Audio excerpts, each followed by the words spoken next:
ദൈവിക ശാസന പ്രാർത്ഥനയും ആദ്യമാണ് വെച്ചിരിക്കുന്നത്. ഇപ്പോൾ മൗനമായി പ്രാർത്ഥിക്കുക നിങ്ങളുടെ സങ്കടങ്ങൾ. കാര്യം മഹാസങ്കടങ്ങളുടെ ഒരു കാലത്തിലൂടെയാണ് നമ്മൾ കടന്നു പോകുന്നത്. സാധാരണ ജീവിതത്തിനുണ്ടാകുന്ന ദുരിതങ്ങൾ മാത്രമല്ല, അനേകം പുതിയ ദുരിതങ്ങളാണ് നമ്മുടെ ജീവിതത്തിനെ ബാധിക്കുന്നത്. സഭകൾ എല്ലായിടവും തന്നെ വളരെ സഭയെ ലക്ഷ്യമിട്ട് തന്നെ ടാർഗറ്റ് ചെയ്യപ്പെടുന്നു, ആക്രമിക്കപ്പെടുന്നു. സാധുക്കളെ, നിരായുധരായവരെ ആക്രമിച്ചുകൊണ്ട് നാടൊഴിച്ച് കളയുന്നു, എന്നിട്ട് ആ നാട് കയ്യേറുന്നു. അങ്ങനെ പല സങ്കടങ്ങളാണ് സഭയ്ക്കുള്ളത്.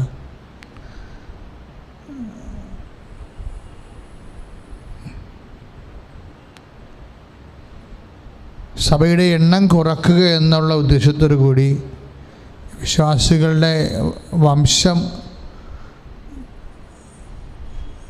അറുതി വരുത്തുക എന്ന ഉദ്ദേശത്തോട് ബോധപൂർവ്വം സഭയുടെ സ്ത്രീകളെ വശീകരിച്ച് സ്വന്തമാക്കുന്ന നടപടികൾ,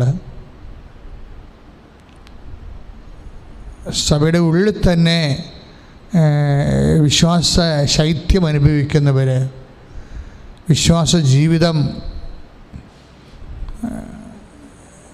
നഷ്ടപ്പെട്ടു പോണവർ, അവരെല്ലാം ഇപ്പോൾ ഓർത്ത് ദൈവസ്നേഹമുള്ള ദൈവപൈതൽ കണ്ണീർ വാർത്ത് പ്രാർത്ഥിക്കേണ്ട സമയമാണ്.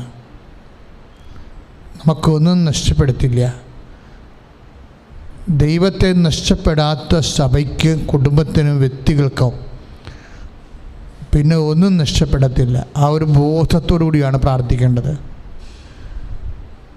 ദൈവത്തെ അകന്നു പോയവരെ ഇപ്പോഴ് ദൈവാനുഭവത്തിലേക്ക് കൊണ്ടുവരാൻ വേണ്ടി പരിശുദ്ധ അമ്മയോട് പ്രാർത്ഥിക്കുക, മൗനമായി പ്രാർത്ഥിക്കുക. തകർന്ന കുടുംബങ്ങൾ, തരിപ്പണമായ കുഞ്ഞുങ്ങളുടെ ജീവിതങ്ങൾ, മാതാപിതാക്കന്മാർ തമ്മിൽ ഭിന്നതയിൽ കഴിയുന്ന കാരണം കുഞ്ഞുങ്ങളുടെ കാര്യം ശ്രദ്ധിക്കാതെ കുഞ്ഞുങ്ങൾ അവരുടെ വഴിക്ക് പോകുന്നവർ, സമ്പത്ത് മാത്രമുണ്ട് പക്ഷെ ജീവിതമില്ല, വിശ്വാസമില്ല, അകപ്പാടെ കുത്തഴിഞ്ഞ ഒരവസ്ഥ. അങ്ങനെയുള്ള തകർന്ന കുടുംബങ്ങളെ പ്രത്യേകിച്ച് പരിശുദ്ധ അമ്മയ്ക്ക് സമർപ്പിക്കുക. വീട് ഇല്ലാത്തവർ, വാടക വീട്ടിൽ നിന്ന് മനഃപൂർവ്വം ചതിക്കപ്പെട്ട് ഒഴിഞ്ഞു പോകാതെ കേസും വാക്കാണുമായി നടക്കുന്നവർ, ബോധപൂർവം ട്രാപ്പ് ചെയ്യാനുള്ള ഉദ്ദേശത്തോടു കൂടി ഓരോ കച്ചവടങ്ങളിലൊക്കെ ചെന്ന് നമ്മളെ ചാടിച്ചിട്ട് അവസാനം ആക്രമിക്കപ്പെടുന്നവർ, സാമ്പത്തിക ആക്രമണം എന്ന് പറയുമ്പോൾ ശാരീരിക ആക്രമണം മാത്രമല്ല, പലതരത്തിലുള്ള ആക്രമണങ്ങളാണ് വ്യക്തികൾ അനുഭവിക്കുന്നത്. സഭയിലുള്ളവർ മാത്രമല്ല, അല്ലാത്തവരും ഈ ആരാധനയിൽ കൂടുന്നുണ്ട്. അവരെയും ഇപ്പോഴ് ആരാധനയിൽ അൾത്താരയിൽ സമർപ്പിക്കുകയാണ്. നമ്മുടെ അനേകം വൈദികർ ഇതിനകം അവരുടെ കൃത്യനിർവഹണത്തിൻ്റെ ഇടയിൽ കോവിഡ് ബാധിച്ച് മരണപ്പെട്ടു പോയിട്ടുണ്ട്. ഒരു പക്ഷേ ഏത് സമൂഹത്തിനേക്കാൾ കൂടുതൽ വൈദികരാണ് പ്രൊപ്പോർഷനേറ്റായിട്ട് മരിച്ചിരിക്കുന്നത്. എല്ലാവരും അവരുടെ ദൗത്യം, ഒഴിവാക്കാനാവാത്ത ദൗത്യത്തിൽ ശുശ്രൂഷയിൽ പങ്കെടുത്തതിൻ്റെ പേരിൽ കോവിഡ് വന്ന് മരിച്ചു പോയവരാണ്.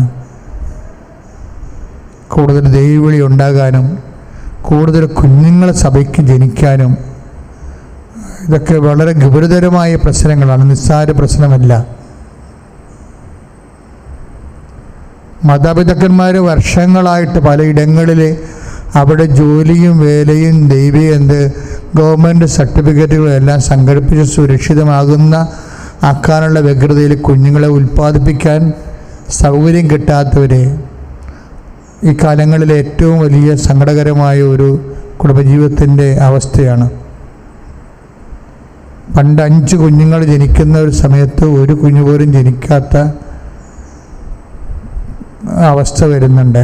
ആ മേഖലകളെല്ലാം പ്രാർത്ഥനയ്ക്ക് സമർപ്പിക്കേണ്ടതാണ്. അങ്ങനെ ഗുരുതരമായ വിഷയങ്ങളാണ്. പരിശുദ്ധമ്മയുടെ മധ്യസ്ഥത്തിൽ നമ്മൾ ഇന്ന് ആരാധനയ്ക്ക് വെക്കുന്നത് ശ്രുതികട ഹല്ലേലൂയ ഹല്ലേലൂയ ഹല്ലേലൂയ ഹല്ലേലൂയ ഹല്ലേലൂയ. ഞങ്ങൾ ശ്രദ്ധിച്ച് പ്രാർത്ഥിക്കട്ടെ കർത്താവേ. നിങ്ങളുടെ മനസ്സിലെ നിയോഗങ്ങൾ ഓർത്തുകൊണ്ട് ശ്രദ്ധിച്ച് പ്രാർത്ഥിക്കട്ടെ. നിങ്ങളുടെ മനസ്സിന്റെ വേദനകൾ ഓർത്ത് സമർപ്പിച്ച് പ്രാർത്ഥിക്കട്ടെ. ഹല്ലേലൂയ ഹല്ലേലൂയ ഹല്ലേലൂയ ഹല്ലേലൂയ ഹല്ലേലൂയ. ഉടമ്പടിയിൽ സമര നിയോഗങ്ങൾ ഓർത്ത് പ്രാർത്ഥിക്കട്ടെ. നഷ്ടപ്പെട്ട മക്കളെ സമർപ്പിച്ച് പ്രാർത്ഥിക്കുന്നു. മാതാവ് പ്രത്യക്ഷപ്പെട്ട തറയിൽ ജീവനോട് എഴുന്നള്ളിയിരിക്കുന്ന ദിവ്യകാരുണ്യ തിരുസന്നിധിയിൽ ജോലിയില്ലാതെ വരുമാനം നഷ്ടപ്പെട്ടു പോയവരെ, എൻ്റെ പേരിൽ ഫീസും കാര്യങ്ങളും കൊടുക്കാൻ പറ്റാത്തവരെ, വിദ്യാർത്ഥികളുടെ ജീവിതം വിഷമത്തിലായവരെ, സമയത്ത് നമ്മുടെ പ്രോജക്റ്റുകൾ പാസ്സാകുന്നില്ല, ലോൺ പാസ്സാകുന്നില്ല, സാമ്പത്തിക മേഖലകളിലെ തടസ്സങ്ങൾ വരുന്നു, ആ മേഖലകളെല്ലാം സമർപ്പിച്ചുകൊണ്ട് പ്രാർത്ഥിക്കട്ടെ. വിവാഹം ഒത്തുവരാത്തവർ, 35 വയസ്സ് കഴിഞ്ഞിട്ടും 30 വയസ്സ് കഴിഞ്ഞിട്ടും ഒന്നും ജീവിത പങ്കാളി ലഭിക്കാതെ വിവാഹം കഴിക്കാൻ പേടിയായി നിൽക്കുന്നവരുണ്ട്. എല്ലാവർക്കും പേടിയാണ്. ജീവിത സുരക്ഷിതത്വത്തെക്കുറിച്ചാണ് പേടി. പണ്ടെങ്കിലില്ലാത്ത തരം സേഫ്റ്റി ഫിയർ ഭയങ്കരമാണിപ്പോൾ. സ്ത്രീക്കും പേടി, പുരുഷനും പേടി. വിവാഹം കഴിഞ്ഞാൽ എങ്ങനെയാണ് ജീവിക്കുക എന്നുവെച്ചാൽ ജീവിത നിലവാരം ചുറ്റോട് ചുറ്റും കൂടി മനുഷ്യനെ കയ്യെത്തി പിടിക്കുന്നതിനേക്കാൾ നിലവാരങ്ങൾ നമ്മൾ കാണുന്നതനുസരിച്ച് കൊണ്ട് അതനുസരിച്ച് ജീവിക്കാൻ പറ്റാതെ വരുമ്പോൾ അരക്ഷിതാവസ്ഥ അനുഭവിക്കുന്നവരുണ്ട്. കഥയില്ലാത്ത കാര്യമാണെങ്കിലും പുതിയ അരക്ഷിതാവസ്ഥ പഴയ അരക്ഷിതാവസ്ഥയുമായിട്ടുള്ളതുപോലെ അല്ല. പലതും നിരർത്ഥകമാണെങ്കിലും മനുഷ്യൻ്റെ എസ്റ്റീമിനെ ബാധിക്കുന്നതാണ്. ഇന്ന് സുരക്ഷിതമെന്ന് പറയുന്നത് പണ്ട് സുരക്ഷിതമെന്ന് പറയുന്നത് ഭക്ഷണം, വസ്ത്രം, പാർപ്പിടമായിരുന്നു. ഇന്ന് സുരക്ഷിതമെന്ന് പറയുന്നത് മനുഷ്യൻ്റെ എസ്റ്റീമാണ്. അഭിമാനത്തോടുകൂടി ഇന്നത്തെ കാലം കൈനീട്ടി തന്ന ഒരു അഭിമാന ബോധമുണ്ട്. അങ്ങനെയുള്ള ഫാൻസി ഐറ്റംസ് വെച്ചുകൊണ്ട് മനുഷ്യൻ സുരക്ഷിതത്തെ അളന്നിട്ട് ജീവിതത്തെ നോക്കി ഭയപ്പെട്ട് നിൽക്കുന്ന മനുഷ്യർക്ക് പരിശുദ്ധാത്മാവിൻ്റെ ധൈര്യം കിട്ടാൻ വേണ്ടി സ്തുതിക്കട്ടെ. ഹല്ലേലൂയ ഹല്ലേലൂയ ഹല്ലേലൂയ ഹല്ലേലൂയ. കർത്താവേ, അവസ്ഥയിൽ കഴിയുന്നവരെ സമർപ്പിച്ച് പ്രാർത്ഥിക്കുന്നു കർത്താവേ. തൊഴിൽ സ്ഥിരതയില്ലാത്തവരെ സമർപ്പിച്ച് പ്രാർത്ഥിക്കുന്നു കർത്താവേ. തൊഴിൽ ലഭിക്കാത്തവരെ സമർപ്പിക്കുന്നു. സാമ്പത്തിക ദുരിതങ്ങളിൽ കഴിയുന്നവരെ, വിഷമങ്ങളിൽ കഴിയുന്നവരെ, സുരക്ഷിതം നഷ്ടപ്പെട്ടവരെ സമർപ്പിച്ച് പ്രാർത്ഥിക്കുന്നു. ഹല്ലേലൂയ. കൃഷി ചെയ്യാൻ പറ്റാത്തവര്, കൃഷി ഇറക്കാൻ ആത്മാർത്ഥതയുള്ള ആൾക്കാർ കിട്ടാത്തവർ, കിട്ടിയവർ തന്നെ കൈകാര്യങ്ങളിൽ വന്നിരിക്കുന്ന ബുദ്ധിമുട്ടുകൾ കൊണ്ട് വരുമാനം സ്റ്റക്കായി പോകുന്നവർ, ഓരോ മനുഷ്യൻ അനുഭവിക്കുന്ന സ്വകാര്യ വ്യഥകൾ വല്ലാത്തതാണ്. പലപ്പോഴും തരിശായി കിടക്കുന്ന പുരയിടങ്ങൾ, അത് പണി ചെയ്യാനും പറ്റണില്ല, ചെയ്യിക്കാനും പറ്റണില്ല, വിറ്റ് മാറ്റാനും പറ്റണില്ല.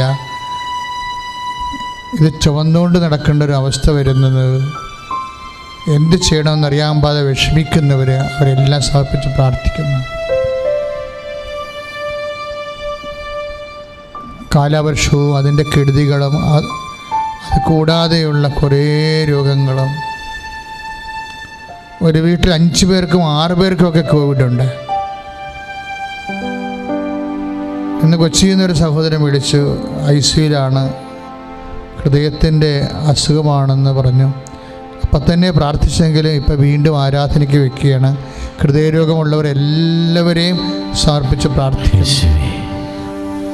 ഹൃദയരോഗമുള്ളവരെല്ലാവരെയും സമർപ്പിച്ച് പ്രാർത്ഥിക്കും. കോവിഡ് രോഗികളെല്ലാവരെയും അവരുടെ ശ്വാസകോശങ്ങളെ കഴുകുന്ന സമയമാണിത്. നിങ്ങൾ നെഞ്ചത്ത് കൈവച്ചുകൊണ്ട് വിശ്വാസ പ്രമാണമാണ് ഇപ്പോൾ ചെല്ലേണ്ടത്. കർത്താവെ, എല്ലാ കോവിഡ് രോഗികളുടെയും ശ്വാസകോശങ്ങളെ അങ്ങ് കഴുകണമേ എന്ന് പ്രാർത്ഥിക്കുന്നു. ഹൃദയരോഗികളെ സ്പർശിക്കണമേ കർത്താവെ, ഹൃദയരോഗികളെ സ്പർശിക്കണമെന്ന് പ്രാർത്ഥിക്കുന്നു. കർത്താവെ, ഞരമ്പുകൾ ക്ഷയമുള്ളവരെ പ്രാർത്ഥിക്കുന്നു. ശ്വാസം കിട്ടാത്തവരെ, ഓക്സിജൻ ലെവല് കുറഞ്ഞു പോകുന്നവരെ ഇപ്പോൾ സമർപ്പിച്ച് പ്രാർത്ഥിക്കുന്നു. ഓക്സിജൻ അപ്പാരറ്റസ് ലഭ്യമല്ലാത്ത സാഹചര്യങ്ങളെ, ഓക്സിജൻ തന്നെ കിട്ടാത്ത സാഹചര്യങ്ങളെ കർത്താവെ, ഒരിക്കലും മനുഷ്യൻ അനുഭവിക്കാത്ത പ്രാണവായുവിൻ്റെ ദാരിദ്ര്യം കർത്താവെ ഞങ്ങൾ ഒരിക്കലും അനുഭവിച്ചിട്ടില്ല ഈശോയെ. അത് ഈ കാലത്ത് അനുഭവിക്കുകയാണ് ഈശോയെ. മനുഷ്യൻ എല്ലാ സംവിധാനങ്ങളും ശാസ്ത്രങ്ങളും നിലനിന്ന് മനുഷ്യനെ സംരക്ഷിക്കാൻ സർക്കാർ ഉള്ളപ്പോഴും പ്രാണവായുവിന് വേണ്ടി, ഒരൗൺസ് പ്രാണവായുവിന് വേണ്ടി പിടയുന്ന ജന്മങ്ങളെ കർത്താവെ, എല്ലാ സംവിധാനങ്ങളും നിരർത്ഥകമായിരിക്കുന്ന അവസ്ഥകളിൽ കർത്താവെ നീ തന്നെ റൂഹ എന്ന് കർത്താവെ മനുഷ്യന്റെ നാസാരന്ധ്രങ്ങളിലേക്ക് ആദ്യം ഓക്സിജനെ പ്രാണവായുവിനെ ഊതിക്കൊടുത്തവനെ എല്ലാ മക്കളിലേക്ക് കർത്താവെ, ഓക്സിജന്റെ ഡെഫിഷ്യൻസി ഉള്ള എല്ലാ എല്ലാ വ്യക്തികളും കർത്താവെ നിന്റെ പ്രാണവായു ഊതിക്കൊടുക്കുകയും അവിടെ ജീവൻ നിലനിർത്തുകയും ചെയ്യട്ടെ യേശുവിന്റെ നാമത്തിൽ.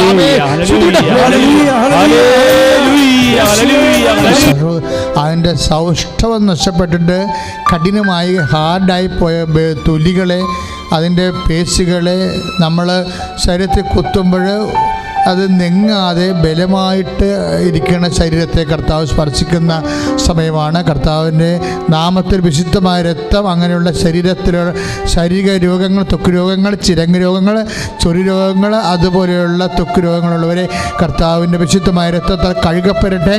മാരക രോഗങ്ങൾ, അലർജി രോഗങ്ങൾ, വിസർപ്പ രോഗങ്ങൾ യേശു ക്രിസ്തുവിന്റെ ഉന്നതമായ നാമത്തിൽ മാതാവിന്റെ മധ്യസ്ഥത സൗഖ്യമാകട്ടെ. ചുരുങ്ങട്ടെ.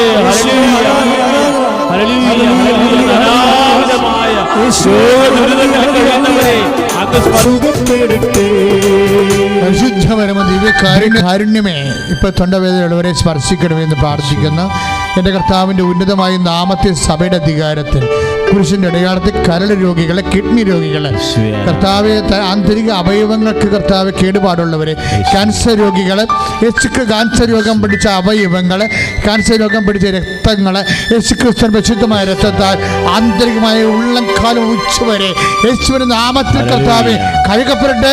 യേശുവിന്റെ നാമത്തിൽ കർത്താവെ ആന്തരിക രോഗങ്ങളെ ഈ നിമിഷം യേശുവിന്റെ നാമത്തിൽ പൂർണ്ണമായി സത്യമായി സൗഖ്യമാകട്ടെ.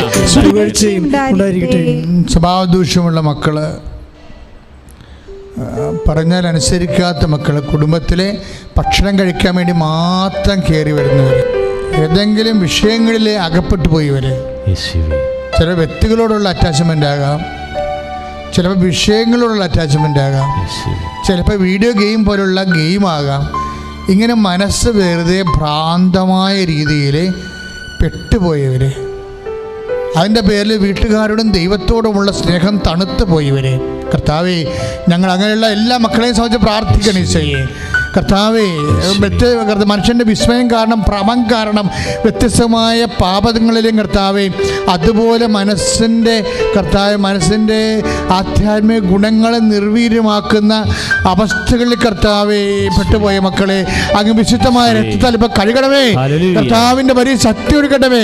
അവരെ ഉപദേശിച്ച് കർത്താവേ, മാതാപിതാക്കന്മാരും മടുത്ത് ഉപേക്ഷിച്ച് കളഞ്ഞ കേസുകളെ എന്ത് ചെയ്യണമെന്ന് അറിയാൻ പാടില്ലാതെ വേദനപ്പെട്ട് നടക്കുന്ന മാതാപിതാക്കന്മാരെ ഇപ്പോഴൊക്കെ സമർപ്പിച്ച് പ്രാർത്ഥിക്കുന്നു. എൻ്റെ കർത്താവിന്റെ ഉന്നതമായ നാമത്തിൽ അമ്മ മാതാവിന്റെ മധ്യസ്ഥത്തില് ആ മക്കളിൽ അത്ഭുതം സംഭവിക്കട്ടെ.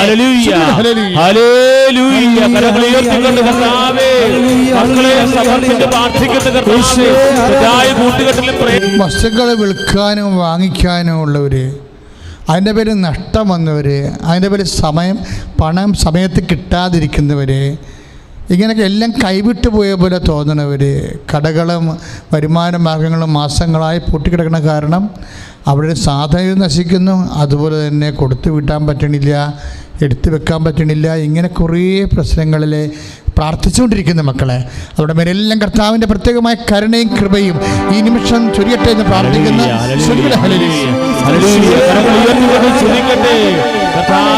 വസ്തുസംബന്ധമായ എല്ലാ മേഖലകളിലേക്ക് സ്പർശിക്കുന്ന നന്ദി പറയുന്ന കർത്താവേ, ഹല്ലേലൂയ ഹല്ലേലൂയ ഹല്ലേലൂയ. അതുമൂലം സാമ്പത്തിക ഞെരുക്കം സമാധാനം ഇല്ലാത്തവർ, പിന്നെ ജോലിക്ക് പൈസ കൊടുത്തവർ, അവരെ അഡ്മിഷൻ വിദേശ രാജ്യങ്ങളിൽ എടുത്തവർ, പക്ഷെ പോകാൻ പറ്റാതെ വരുന്നവർ, ചിലർ വിദേശ ജോലി മാത്രം നോക്കിക്കൊണ്ടിരിക്കുന്നവർ, നാട്ടിലെ ജോലി അന്വേഷിക്കാൻ മനസ്സില്ലാത്തവർ, അത് അവരുടെ അഭിമാനമോ ദുരഭിമാനമോ എന്തോ ഒരു മാനസികമായ ഒരു തകർച്ച. മറ്റുള്ളവരെല്ലാം ബന്ധുക്കളും സ്വന്തപ്പെട്ടവരും എല്ലാം വിദേശത്ത് പോയത് കാരണം നാട്ടിൽ ജോലി നോക്കാനുള്ള ഒരു കുറച്ചിൽ, ഇങ്ങനെയൊക്കെ കുറേ പാപകരമായ ദൈവത്തെ നിരക്കാത്ത ജഡിക മനോഭാവങ്ങൾ സൂക്ഷിക്കുന്ന അനേകം മക്കൾ കുടുംബത്തെ തകർക്കുന്നുണ്ട്. ശരിക്കും ദൈവത്തെ നിരക്കാത്ത കാര്യമാണ്. ബന്ധുക്കളെല്ലാം കാനഡയിൽ പോയെന്ന് പറഞ്ഞ് ഞാനും പോയില്ലെങ്കിൽ ഞാനിങ്ങനെ PSC ടെസ്റ്റ് എഴുതുമെന്ന് പറഞ്ഞുകൊണ്ടിരിക്കുന്ന ആൾക്കാരുണ്ട്. എന്ത് പരിപാടിയാണ്! അവർക്കതിൻ്റെ സത്യം മനസ്സിലാക്കാൻ പറ്റണില്ല. അവരുടെ ഈഗോ ഭയങ്കര ശക്തമാണ്. പിന്നെ ചെറിയ പണമൊന്നും പോരാ, ലക്ഷങ്ങൾ തന്നെ ശമ്പളം വേണം എന്ന് ആഗ്രഹിക്കുന്നവരുണ്ട്. വിദ്യാർത്ഥികളുടെ കൂട്ടത്തിലുമുണ്ട്. ഇതൊന്നും ആഗ്രഹിക്കുന്നതല്ല സംഭവം. പണത്തിന് ഭയങ്കരമായ, അതായത് ജീവിച്ചാൽ പോരാ, എല്ലാവരെക്കാളും അടിച്ചു പൊളിച്ച് ജീവിക്കണം, അല്ലെങ്കിൽ അതൊരു ജീവിതമല്ല എന്ന് വിചാരിച്ചുകൊണ്ട് വേവലാതിപ്പെടുന്ന കാലം ഇങ്ങനെ മാറുന്നതനുസരിച്ച് മനുഷ്യനൊരു തരം ഭ്രാന്തനായിക്കൊണ്ടിരിക്കുകയാണ്. കാണുമ്പോൾ ഭയങ്കര സിമ്പിളായിട്ട് ഇങ്ങനെ അടിച്ചു പൊളിച്ചൊക്കെ നിൽക്കണ കാണാം, പക്ഷെ ഭയങ്കര വട്ട് കേസുകളാണ് 14. ഈ വട്ട് കേസുകളെ ചികിത്സിക്കുന്നത് ഭയങ്കര പാടാണ് വീട്ടുകാർക്കും. എത്ര എണ്ണമാണെന്നറിയാം കെട്ടാതെയും ജോലിയില്ലാതെയും ജോലി അന്വേഷിച്ചു ഇപ്പം തന്നെ ഫ്ലൈ ചെയ്ത് പോകണമെന്ന് പറഞ്ഞുകൊണ്ട് മാത്രം നാട്ടിൽ ജോലി അന്വേഷിക്കാതെ കറങ്ങി നടക്കുന്നവരെന്ത് മാത്രമാണ്. എല്ലാം വട്ട് കേസാണ് ശരിക്കും പറഞ്ഞാൽ. അവർക്കൊക്കെ ബോധം ഉണ്ടാകണം ശരിക്കും. കാരണം അവർക്ക് ബോധം ഉണ്ടാകണമെന്ന് പറഞ്ഞു കഴിഞ്ഞാൽ ജീവിക്കാൻ ഉള്ളത് മാത്രം എനിക്ക് തരണം കർത്താവേ എന്ന് പറയണം. അതിൽ തൃപ്തിപ്പെടാനുള്ള ബോധം ഉണ്ടാകണം. അതാണ് സാമാന്യ ബോധം എന്ന് പറയണത്. സാമാന്യ ബോധം അല്ലാത്തത് വട്ടാണ് ശരിക്കും. കാര്യം ജീവിക്കാനുള്ളൊരു ബോധം, ജീവിക്കാനുള്ള ആവശ്യം, അടിസ്ഥാനത്തിൻ്റെ ആവശ്യമുള്ള, അതായത് മറ്റുള്ളവരുടെ മുമ്പ് കൈ നീട്ടാതെ ജീവിക്കാനുള്ളത് എനിക്ക് തരണം എന്നാണ് മനുഷ്യൻ ആദ്യം ദൈവത്തോട് പറയേണ്ടത്. അല്ലാതെ ബന്ധുക്കൾ സ്വന്തപ്പെട്ടവരൊക്കെ കോടികൾ സമ്പാദിക്കുന്നു, അതുപോലെ സമ്പാദിച്ചിലെ ജീവിതം ആകത്തിലും ചിന്തിച്ച് നടക്കുന്നവരുണ്ട്. അവരുടെയൊക്കെ എല്ലാം കർത്താവിൻ്റെ വിശുദ്ധമായ രക്തം തളിക്കപ്പെടണം. അതൊക്കെ ബാധകളാണ് ശരിക്കും പറഞ്ഞാൽ. ബാധിച്ചവർ എന്തോ ഒരു ലോകത്തിൻ്റെ വിഷപ്പകർച്ച ബാധിച്ചവരാണ്. ഇതിന് ബാധ, ഈ ബാധയാണ് ഉച്ചാരണം ചെയ്യേണ്ടത്. അല്ലാതെ പിശാച് കിടന്ന് വിളിച്ച് കൂപ്പിട്ടൊരു കാര്യമില്ല. മനുഷ്യനെ ബാധിച്ചിരിക്കുന്നത് അവൻ്റെ ഈഗോ പിശാചാണ്. ആ പിശാച ഉച്ചാരണം ചെയ്യപ്പെടേണ്ടത്. അങ്ങനെയുള്ളവരുടെ മേലാണ് കർത്താവിൻ്റെ വിശുദ്ധമായ രക്തം തളിക്കപ്പെടേണ്ടത്. ശ്രദ്ധിക്കട്ടെ. യേശുവിന്റെ ഉന്നതമായ നാമത്തിന് സ്വസ്ഥം ചെയ്ത കർത്താവ് ഓരോ കുടുംബം, ഓരോ വ്യക്തികൾ കാണാത്ത കയറിൽ കെട്ടിയിടപ്പെടുകയാണ് കർത്താവെ. അവരെ സംബന്ധിച്ച കർത്താവ് അവരുടെ ജീവിതത്തിൽ കർത്താവ് ഒരു തീരുമാനം എടുക്കാനോ അവരെ കർത്താവ് അവരെ ആ തീരുമാനത്തിൽ നിന്ന് തള്ളി മാറ്റാൻ കർത്താവ് അവർക്ക് അവിടെ നിന്ന് രക്ഷപ്പെടാൻ പറ്റത്തില്ല. അങ്ങനെയുള്ളവർക്ക് നല്ല ബന്ധനങ്ങൾ കർത്താവ് മോചിക്കുന്നതിന് വേണ്ടി യേശുക്രിസ്തുവിന്റെ നാമത്തിൽ ഞാൻ അവരുടെ ബന്ധനങ്ങളെ യേശുവിന്റെ നാമത്തിൽ അഴിച്ചു മാറ്റുന്നു. ശ്രദ്ധിക്കട്ടെ. ഭക്ഷ്യമാവിൻ്റെ പ്രാർത്ഥനകൾ, ജീവിതാവശ്യങ്ങൾക്കുള്ള പ്രാർത്ഥനകൾ നമ്മൾ അവസാനം പ്രാർത്ഥിക്കുക. ആരാധനയുടെ അവസാനം 12:45 പ്രാർത്ഥിക്കുക. പ്രിയമുള്ളവരെ, നമ്മുടെ ശുശ്രൂഷ ദൈവവചന സന്ദേശ ശുശ്രൂഷയിലേക്ക് പ്രവേശിക്കുക. ഈ ദിവസങ്ങളിൽ കൃപാസനത്തിലൊരു സാക്ഷ്യം നിങ്ങൾ കണ്ടു കാണാം.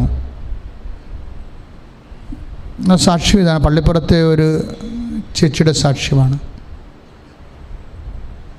സാക്ഷ്യം ഇതാണ്. ഇവർക്ക് ലുക്കീമിയയാണ്, രക്താർബുദമാണ് രോഗം. അപ്പോൾ രക്താർബുദം രോഗം അത് ഡയഗ്നോസ് ചെയ്ത് കഴിഞ്ഞപ്പോൾ അവരുടെ സാമ്പത്തിക ചുറ്റുപാടുകളൊക്കെ കണ്ടപ്പോൾ കേരളത്തിലൊരു പ്രഖ്യാപിതമായ ആശുപത്രിയിലാണ് ടെസ്റ്റ് നടന്നത്. അപ്പോൾ അവർ പറഞ്ഞ് നിങ്ങൾക്ക് ഇവിടെ ട്രീറ്റ് ചെയ്യാനത് പാടായിരിക്കും, കാര്യം 50 ലക്ഷം രൂപ വേണമെന്ന് പറഞ്ഞു. ഈ രക്താർബുദം ഈ ആശുപത്രി ചികിത്സിക്കുന്നതിന് 50 ലക്ഷം രൂപ വേണ്ടി വരും. അപ്പോൾ നിങ്ങളെ കണ്ടിട്ട് അത് മുടക്കാനുള്ള കഴിവുള്ളവരല്ല, അതുകൊണ്ട് നിങ്ങൾ ഗവൺമെൻറ് സംവിധാനങ്ങൾ ഉപയോഗിക്കാൻ പറഞ്ഞു. അപ്പോൾ ഗവൺമെൻറ് സംവിധാനങ്ങൾ ഉപയോഗിക്കാൻ വേണ്ടി ഇവർ പോകുന്നതിന് മുമ്പ് RCCയിൽ പോയി കീമോ തുടങ്ങി. അപ്പോൾ കീമോ തുടങ്ങിക്കഴിഞ്ഞപ്പോഴും ശരീരം ഇങ്ങനെ ഡൗണായി വരികയാണ്. അറിയാമല്ലോ കീമോ പേഷ്യൻ്റെ അവസ്ഥ അറിയാമല്ലോ. അപ്പോൾ അത് രക്താർബുദത്തിൻ്റെ കീമോ കൂടുതലാണ്. അപ്പോൾ അത് കൊണ്ട് ശരീരം വല്ലാത്ത രീതിയിലേക്ക് തളരുകയാണ്.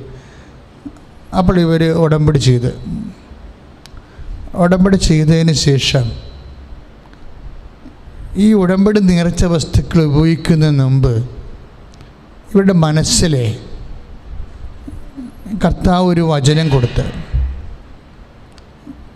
അവർ നന്നായിട്ട് ആ സാക്ഷ്യം പറയുന്നുണ്ട്. ആ വചനം കൊടുത്തിരിക്കുന്ന ഇതാണ്: ശക്തനായവൻ എനിക്ക് വലിയ കാര്യങ്ങൾ ചെയ്തു തന്നിരിക്കുന്നു. അതാണ് അവിടെ മനസ്സിൽ വന്ന വചനം. ഉടമ്പടി ചെയ്ത് കഴിഞ്ഞപ്പോൾ കർത്താവ് കൊടുത്തൊരു വചനമാണത്. എന്താണ്? ശക്തനായവൻ എനിക്ക് വലിയ കാര്യങ്ങൾ ചെയ്തു തന്നിരിക്കുന്നു. വിശുദ്ധ ലൂക്കായുടെ സുവിശേഷമാണ് 1-49 വാക്യം. വിശുദ്ധ ലൂക്ക 1-49 വാക്യം. ശക്തനായവൻ എനിക്ക് വലിയ കാര്യങ്ങൾ ചെയ്തു തന്നിരിക്കുന്നു. ആ വാക്ക് അവരുടെ മനസ്സിൽ വന്നപ്പോൾ തന്നെ കർത്താവ് വലിയ കാര്യങ്ങൾ ചെയ്യാൻ പോകുന്നുവെന്ന് പരിശുദ്ധാത്മാവ്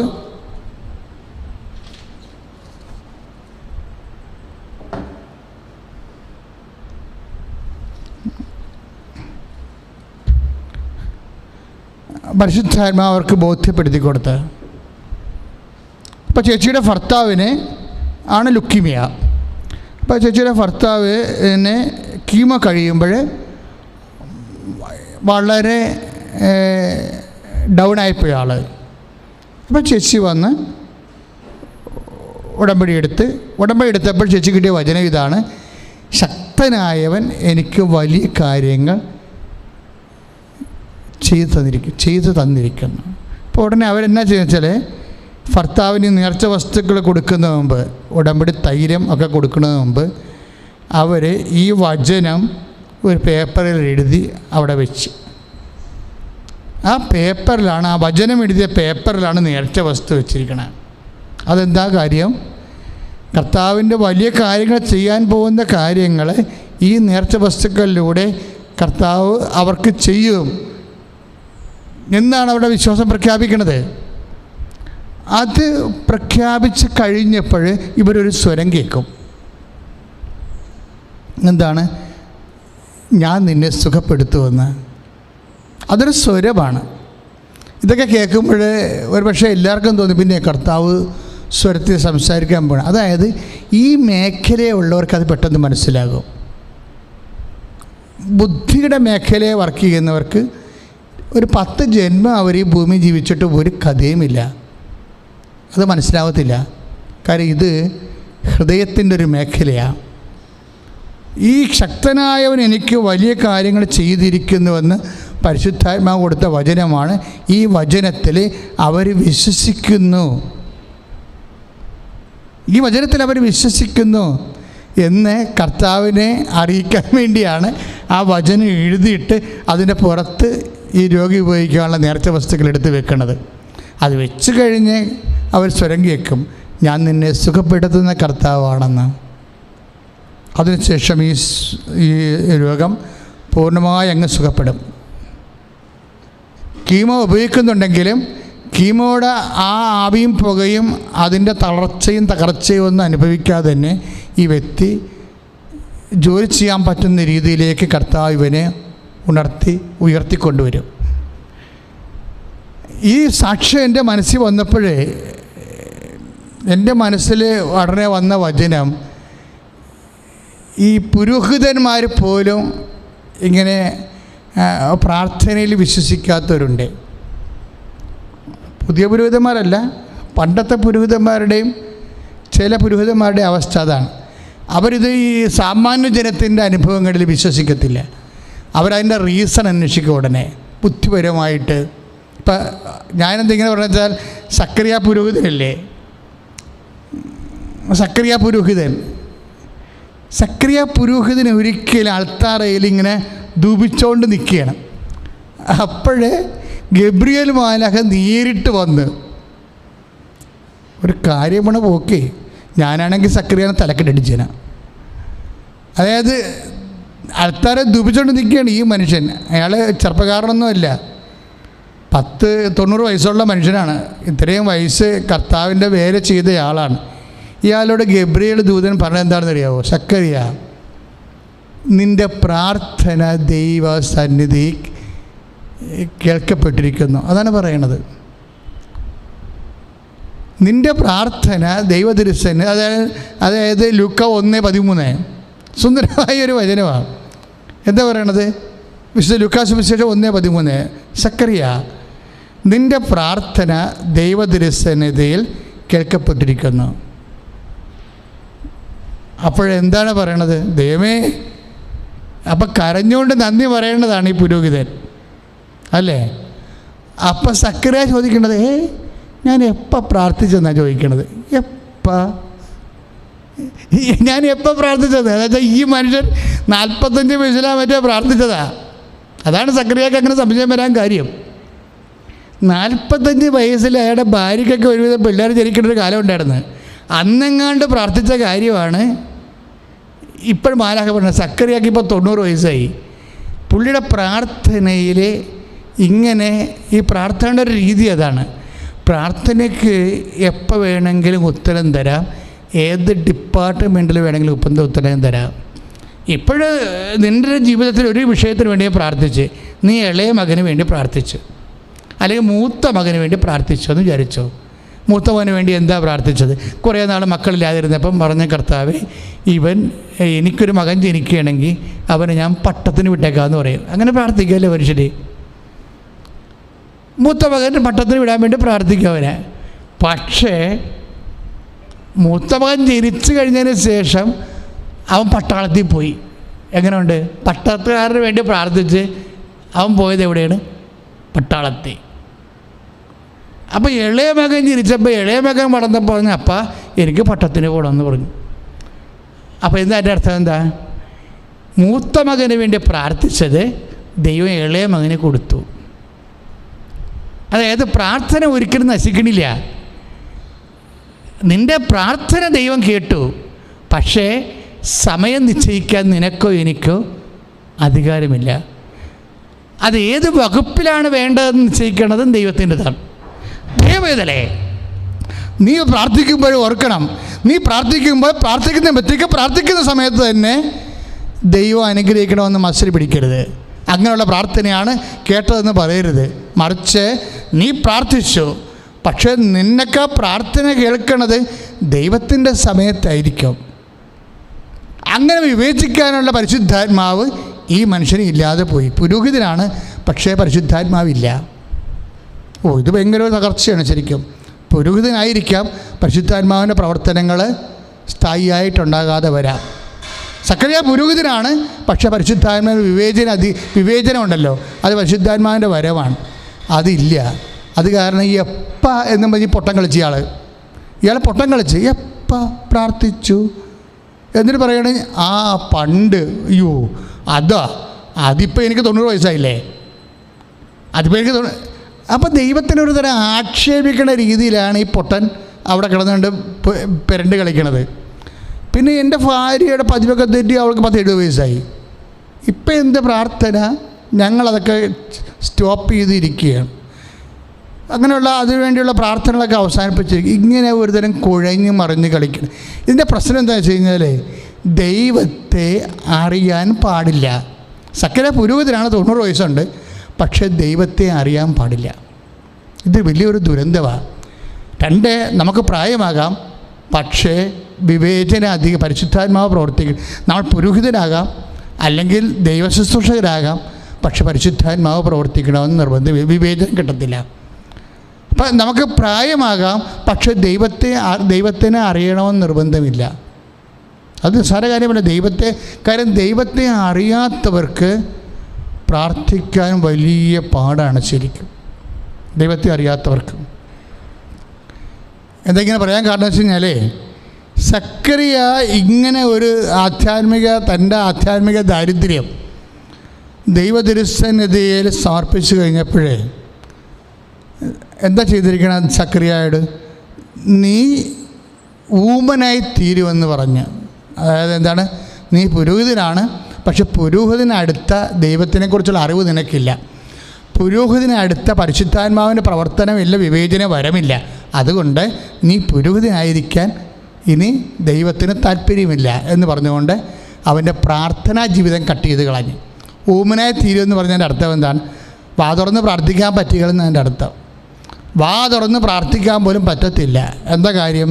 ഇതിപ്പോൾ നമുക്കറിയാമല്ലോ, വാ തുറന്ന് പ്രാർത്ഥിക്കാത്ത എന്തുമാത്രം മനുഷ്യരാണ് ഉള്ളത് കുടുംബങ്ങളിലേക്ക്, ഇല്ലേ? ഊമരാണ് സക്രിയയെ പോലെ. നമ്മൾ കുടുംബ പ്രാർത്ഥന ചെല്ലുമ്പോൾ ഇരിക്കാം. പരിശുദ്ധ മറിയം നന്മ നിറഞ്ഞ മറിയം ചൊല്ലിക്കഴിഞ്ഞാൽ ഊമനായ സക്രിയ അവിടെ തൂണും ചാരി ഇരിക്കുന്നുണ്ടാകും. ചിലപ്പോൾ അപ്പനായിരിക്കും, ചിലപ്പോൾ അപ്പാപ്പനായിരിക്കും, ചിലപ്പോൾ മക്കളായിരിക്കും. എന്താണ്? അവൻ വാ തുറന്ന് പ്രാർത്ഥിക്കത്തില്ല, മനസ്സിൽ പ്രാർത്ഥിക്കും. അപ്പോൾ അമ്മ ചോദിക്കും, ഇടാ നന്മ നിറഞ്ഞ മറിയം ചെല്ലുക, പരിശുദ്ധ മറിയം ചെല്ലണില്ലേ? ഞാൻ മനസ്സിൽ പ്രാർത്ഥിക്കുന്നുണ്ടെന്ന് പറയും. അപ്പോൾ മനസ്സിൽ പ്രാർത്ഥിക്കണ മാത്രമല്ല പ്രാർത്ഥന, പ്രാർത്ഥിക്കുന്നവർ വാ തുറന്ന് പ്രാർത്ഥിക്കണം. സക്കറിയായ്ക്ക് ആ വാ തുറന്നുള്ള പ്രാർത്ഥന ഏതാണ്ട് ജീവിതം അവസാനിപ്പിക്കുകയാണ് ദൈവം. എന്താ കാര്യം? യഥാകാലം നിറവേറേണ്ട ദൈവത്തിൻ്റെ വചനം അവൻ അവിശ്വസിച്ചു. യഥാകാലം നിറവേറേണ്ട ദൈവത്തിൻ്റെ വചനം അവൻ അവിശ്വസിച്ചു. ഇപ്പോൾ വചനം അവിശ്വസിച്ച് കഴിഞ്ഞാൽ പ്രാർത്ഥനാ ജീവിതം അപ്പം തന്നെ പളിച്ചയായി പോകും. പ്രാർത്ഥിക്കുക, കർത്താവായ ദൈവമേ, വചനം വിശ്വസിച്ചുകൊണ്ട് വചന അധിഷ്ഠിതമായി വാ തുറന്ന് പ്രാർത്ഥിച്ച് ദൈവത്തെ മഹത്വപ്പെടുത്താനുള്ള പ്രാർത്ഥനാ വരത്താൽ എന്നെ അഭിഷേകം ചെയ്യണം. പരമദിവ്യകാരുണ്യത്തിന്. അപ്പൊ നമ്മൾ പരിശുദ്ധ അമ്മയുടെ അടുത്തേക്ക് ഗബ്രിയേൽ മാലാഖ വരുമ്പോൾ, നീ ഗർഭം ധരിച്ച് ഒരു പുത്രനെ പ്രസവിക്കും, അവൻ ഈശോ എന്ന് പേരിടണം.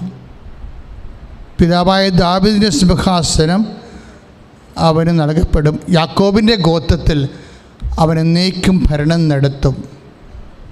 അപ്പം അങ്ങനെ കർത്താവിൻ്റെ വാക്കുകളും വാഗ്ദാനങ്ങളും വചനങ്ങളും അമ്മയ്ക്ക് കൊടുക്കുമ്പോൾ, അതാണ് ലൂക്കാ 1:30. നീ ഗർഭം ധരിച്ച് ഒരു പുത്രനെ പ്രസവിക്കും എന്ന് പറയുമ്പോൾ അമ്മ എന്താ പറയണത്?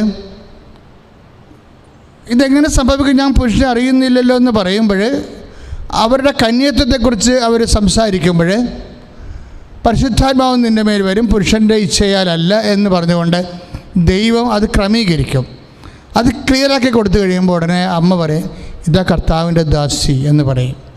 വചനത്തോട് ഒരു മനുഷ്യനെ പറയാനുള്ളൊരു വാക്കതാണ്. എന്താണ്? ലൂക്കാ 1:38. ദൈവത്തിൻ്റെ വചനത്തോട് ഒരു വിശ്വാസി പുലർത്തേണ്ട ഒരു നിലപാടുണ്ട്. ഒരു നിലപാടേ ഉള്ളൂ.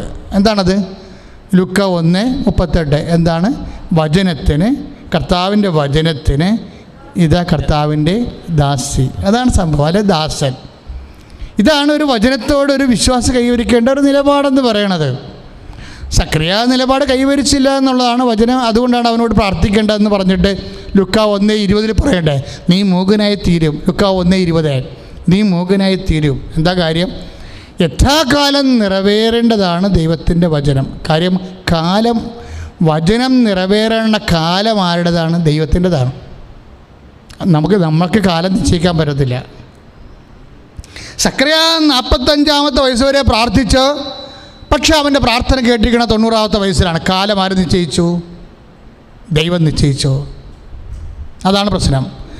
കാലം ദൈവമാണ് നിശ്ചയിക്കേണ്ടത് എന്നുള്ള സൂചനയാണ് അമ്മയുടെ മംഗളവാർത്തയ്ക്ക് നമുക്ക് കിട്ടണം. ഇതാണ് യഥാകാലം നിറവേറേണ്ട ദൈവത്തിൻ്റെ വചനം. നീ അവിശ്വസിച്ചുകൊണ്ട് നീ മൂകനായി തീരുവെന്ന് 1:20 പറഞ്ഞില്ലേ? 1:20 ലൂക്കായുടെ സുവിശേഷത്തിൽ യഥാകാലം നിറവേറേണ്ടതാണ് ദൈവത്തിൻ്റെ വചനം. അതുകൊണ്ടാണ് എലിസബത്ത് പറയുന്ന കർത്താവ് നിന്നോട് അരുളിച്ചെയ്ത വചനങ്ങൾ. ലൂക്കാ 1:45 നമ്മൾ പറയുന്നതാണ്. എന്താ? കർത്താവ് നിന്നോട്, ഏറ്റു പറഞ്ഞേ, കർത്താവ് നിന്നോട് അരുളിച്ചെയ്ത വചനങ്ങൾ, അരുളിച്ചെയ്ത കാര്യങ്ങൾ നിറവേറുമെന്ന് വിശ്വസിച്ച നീ ഭാഗ്യവതി. അപ്പോൾ എപ്പോൾ നിറവേറുമെന്നില്ല ഇതിൻ്റെ അകത്ത്. ഭയങ്കര മാത്തമാറ്റിക്കലാണ് ബൈബിളെ. എപ്പം അമ്മ വിശ്വസിച്ചു. എപ്പോഴാണ് നിറവേറണം ഇത്? അപ്പന് ഇഷ്ടമുള്ളപ്പോഴെന്ന് പറയും. അമ്മ ഉടനെ പറയും, എങ്ങനെയാണ്? എൻ്റെ അപ്പന് ഇഷ്ടമുള്ളപ്പോൾ. വചനം ഞാൻ വിശ്വസിച്ചു, അതിൻ്റെ നിറവേറ്റം എൻ്റെ അപ്പന് ഇഷ്ടമുള്ളപ്പോൾ. അത് ഭാവി എത്ര വേണമെങ്കിലും അപ്പന് എടുക്കാം. അതാണ് സംഭവം. അമ്മയുടെ വിശ്വാസവും സക്കറിയയുടെ വിശ്വാസവും തമ്മിൽ കറക്റ്റായിട്ട് രാത്രിയും പകലും പോലെ മാറണം. അവിടെ വെച്ചാണ് കാലം നിശ്ചയിക്കാനുള്ള അധികാരം ദൈവത്തിന് കൽപ്പിച്ച് നൽകും. കൃപാസനത്തിൽ സമയഘടികാരവും നെഞ്ചിലേറ്റിയാണ് അമ്മ പ്രത്യക്ഷപ്പെട്ടത്. കാലം ദൈവത്തിന് കൽപ്പിച്ച് നൽകുമ്പോൾ ആ കാലത്തിൻ്റെ മേൽ ആരാണ് വിശ്വസിക്കുന്നത് അവർക്ക് അധികാരം കൊടുക്കും.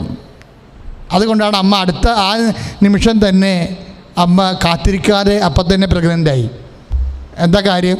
അപ്പായ്ക്ക് കാലത്തിൻ്റെ അധികാരം കൊടുത്തു കഴിയുമ്പോൾ, അപ്പായ്ക്ക് കാലത്തിൻ്റെ മേലുള്ള അധികാരം പ്രഖ്യാപിച്ച് കഴിയുമ്പോൾ ആരാണോ പ്രഖ്യാപിക്കണത് അവന് അത് അനുയോജ്യമായ കാലത്തേക്ക് ദൈവം അത് ക്രമീകരിക്കും. ശ്രുതിക്കട്ടെ ഹല്ലേലൂയ, ഹല്ലേലൂയ, ഹല്ലേലൂയ, ഹല്ലേലൂയ. കരങ്ങൾ ഉയർത്തിക്കൊണ്ട് ശ്രുതിക്കട്ടെ. ഹല്ലേലൂയ, ഹല്ലേലൂയ, ഹല്ലേലൂയ. അമ്മേ പരിശുദ്ധതേ മാതാവേ, സമയത്തിന്റെ മാതാവേ, കൃപാസനത്തിൽ പ്രത്യക്ഷയായ പരിശുദ്ധ അമ്മേ, ജീവിത ദുരിതങ്ങളും വേദനകളും വിഷമതകളും സമർപ്പിച്ച് സമയം വെച്ച് പ്രാർത്ഥിക്കുന്ന ഓരോ മക്കളും. അപ്പോഴും ചേച്ചി ചെയ്ത് എന്താ വെച്ച് കഴിഞ്ഞാൽ, ശക്തനായവൻ എനിക്ക് വലിയ കാര്യങ്ങൾ ചെയ്ത് തന്നിരിക്കുന്നു എന്നാണ് എഴുതിയിരിക്കുന്നത്. ലുക്ക 49 ആ വചനം എഴുതിയിട്ടാണ് നേർച്ച വസ്തുവിൻ്റെ പുറത്ത് വെക്കണത്. അത് വെച്ച് വിശ്വാസം പ്രഖ്യാപിച്ചു കഴിഞ്ഞപ്പോൾ സ്വരം കേട്ടു. എന്താ സ്വരം കേട്ടത്? ഞാൻ നിന്നെ സുഖപ്പെടുത്തുന്ന കർത്താവാണ്. അപ്പോൾ ദൈവത്തിന് ഞാൻ എപ്പോഴും എൻ്റെ പ്രവർത്തകരോട് പറയുവേ, ദൈവാനുഭവത്തിനൊരു പഞ്ഞും ഇല്ലയെന്ന് പറയും. എന്താ? അതാര് നിഷ്കളങ്കമായി ദൈവത്തിൽ വിശ്വസിക്കുന്നുവോ, നിഷ്കളങ്കം എന്ന് പറഞ്ഞു കഴിഞ്ഞാൽ ബുദ്ധി ഉൾപ്പെടുത്താതെ ഒരു വിശ്വാസം നിഷ്കളങ്കമാകണത് എങ്ങനെയാണ്? അത് ഹൃദയത്തിൻ്റെ ഒരു പ്രവൃത്തിയായി മാറുമ്പോഴാണ്.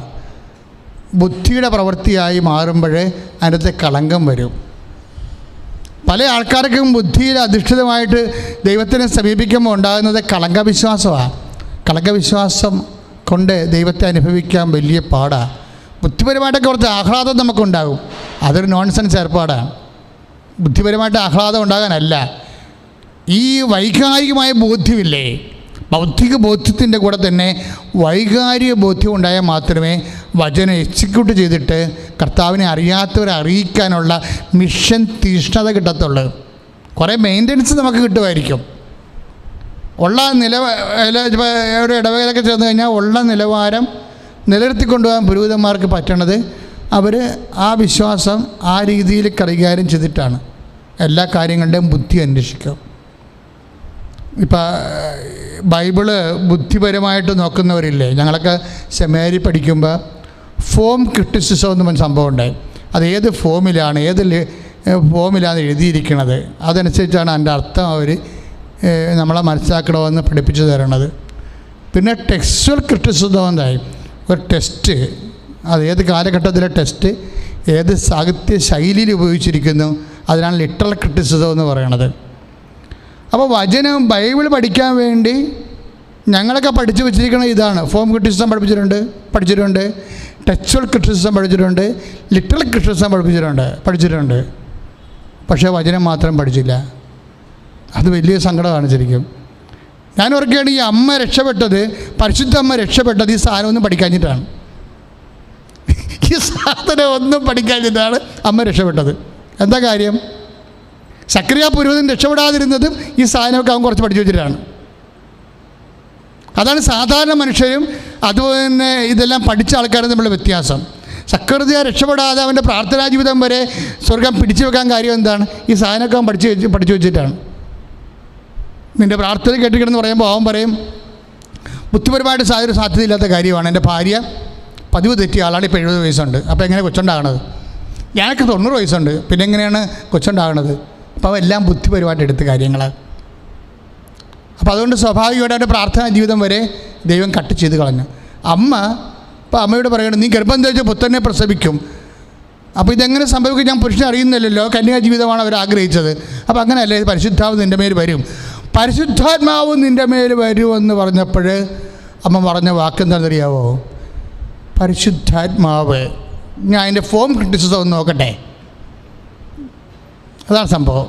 അല്ലെങ്കിൽ ഞാൻ എൻ്റെ ടെസ്റ്റ് ക്രിറ്റിസിസം ഒന്ന് നോക്കട്ടെ, ഞാനതിൻ്റെ ലിറ്ററൽ ക്രിറ്റിസിസം ഒന്ന് നോക്കട്ടെ, എന്നിട്ട് ഞാൻ പറയാം. പരിശുദ്ധാത്മാവ് ഞാൻ ആദ്യം കേൾക്കുകയാണ്. കർത്താവിൻ്റെ ആത്മാവെന്നൊക്കെ ഞാൻ കേട്ടിട്ടുണ്ട്, അതുപോലെ തന്നെ ദൈവാത്മാവെന്ന് കേട്ടിട്ടുണ്ട്. ഇപ്പോഴെന്താ ഈ പരിശുദ്ധാത്മാവെന്ന് പറയണത്? അതിൻ്റെ ടെസ്റ്റ് ക്രിറ്റിസിസം നോക്കട്ടെ, അതിൻ്റെ ഫോം ക്രിറ്റിസിസം നോക്കട്ടെ എന്ന് അമ്മ എങ്ങാനും പറഞ്ഞിരുന്നെങ്കിൽ മനുഷ്യാവതാരം സ്വാഹ. ഇതാണ് പ്രശ്നം. എന്താ കാര്യം? അമ്മയ്ക്കറിയാം ഇതൊന്നും വചനം ക്രിട്ടിസൈസ് ചെയ്യേണ്ടതല്ലെന്നറിയാം അമ്മയ്ക്ക്. ആ ഒരു സാമാന്യ ബോധമെങ്കിലും പഠിക്കുന്നവർക്കും ഉണ്ടായാൽ മതിയായിരുന്നു. വചനം ക്രിട്ടിസൈസ് ചെയ്യാനുള്ളതല്ല, പിന്നെ എന്തിനാണ്? വചനം വിശ്വസിക്കാനുള്ളതാണ്. വചനം വിമർശിക്കാനുള്ളതല്ല, വിമർശന പഠനത്തിനുള്ളതല്ല, പിന്നെ എന്തിനാണ്? വചനം വിശ്വസിക്കാനുള്ളതാണ്.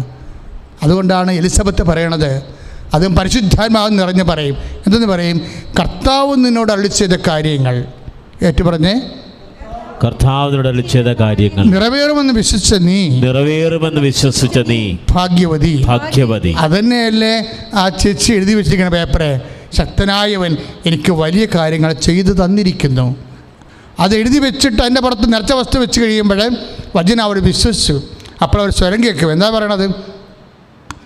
ഞാൻ നിന്നെ സുഖപ്പെടുത്തുന്ന കർത്താവാണ്.